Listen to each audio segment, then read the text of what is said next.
as hy nou nie neem as al 5 jaar plus vandat ons by Pick n Pay se ring gestaan het, nee, daai ring was in elk geval onwettig.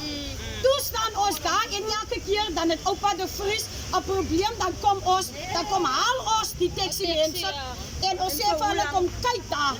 Ons staan nou vir 2 jaar hier. Vandag moet ons hoor, die 11de November 2019 het Patrick Gous, Patrick Gous daar begin werk, né?